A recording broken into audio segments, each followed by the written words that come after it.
Welcome to Mysteries of the Superstition Mountains. Today we're revisiting an old show with Clint Bradshaw. Yeah, good morning, Larry, and thanks for having me. It's good to be here with you guys. I just want to tell a little story today about kind of more about one of your previous videos that you guys did. You know, I met Larry through this YouTube channel, and kind of just been a fan of this YouTube channel for quite a few years now. One of my favorite videos on the channel was about Larry finding the Canadian Club whiskey. I just thought that was a neat video and kind of a cool historical thing that had happened. And so I actually was working out in that area where they found that. And a cool thing with that video is they didn't tell you exactly where it was. They kind of left that a mystery. Right, Larry, this is fantastic. We are out in the thick of things now. We are out here on location where one of the few treasures was found, and it was found by you. To the right of us here, we have Gonzales Butte.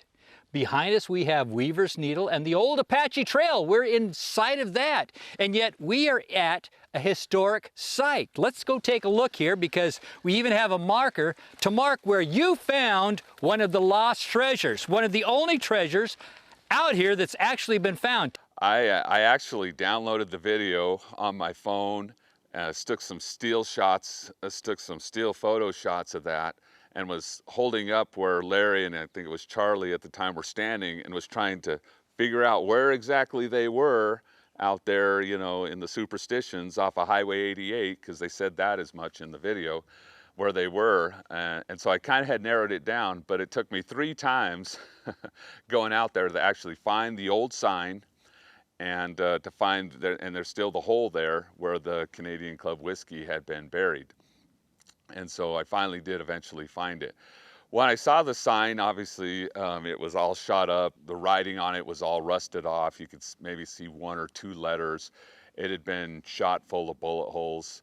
And so I just thought it would be maybe kind of a cool idea to restore the sign, to bring it back. So I got with Larry and talked to him a little bit about that. And he gave me the verbiage or the writing of what the actual sign had said.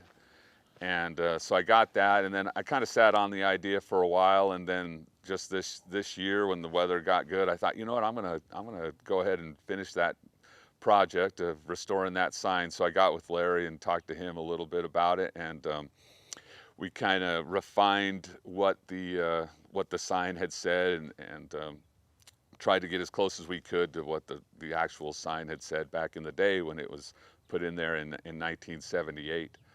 And so I found, so, you know, and I was kind of thinking, you know, didn't want to spend a whole lot of money on the project, but I found some old steel out at work that was actually part of an old dumpster, and we were able to cut some pieces out of that now. And I went up and I measured the sign, and it's 18 by 24, almost exactly, from the post. So the actual sign inside the post is 18 by 24. So I measured that out, went out, I cut a couple of these pieces of steel, or a friend of mine helped me cut some steel out of those old dumpsters that was 18 by 24, and I kind of grinded those off. They were kind of rusted on one side and then they were smooth on the other. And then I was just trying to think about how what I wanted to do is I didn't want to paint it because I felt like the paint would fade. And so I wanted it to be, I thought, well, if we could carve through the steel the wording and then put a background on that was painted, and so the letters would show up. And Larry just happened to have a good friend of his that knew a company that did exactly that kind of work over in Phoenix. And so he got a hold of them, and then I ended up getting a hold of them and talking to them over there, and they made us this sign for relatively inexpensive. And so they made us the 18 by 24 sign with it cut out. What I did is I took one of those pieces of steel that I had, I painted it white, and put several coats of good paint on it, and then I welded that onto the back of the part that had the sign that had the letters all cut out, so you could see the white in the background. And then I took the other piece, because I had 2 pieces that I'd cut out, and I was going to use that on the back of the sign. So I got that all done and figured out. I have a little welder. I'm not a very good welder, but I kind of got it done. Contacted Larry. Me and Larry went out there, and I had a generator and my welder, and I prepped the sign. I had to do some grinding on it and some hammering to get those bullet holes all flattened out. And we welded the one piece on the back of the sign, and then we welded the sign, and we welded the actual original sign on the front. And I think it turned out really nice. It's really good. And the way it's built now with that carved in the steel, it'll last forever. So Larry's name is immortalized and will always be forever in up there in the Superstition Mountains.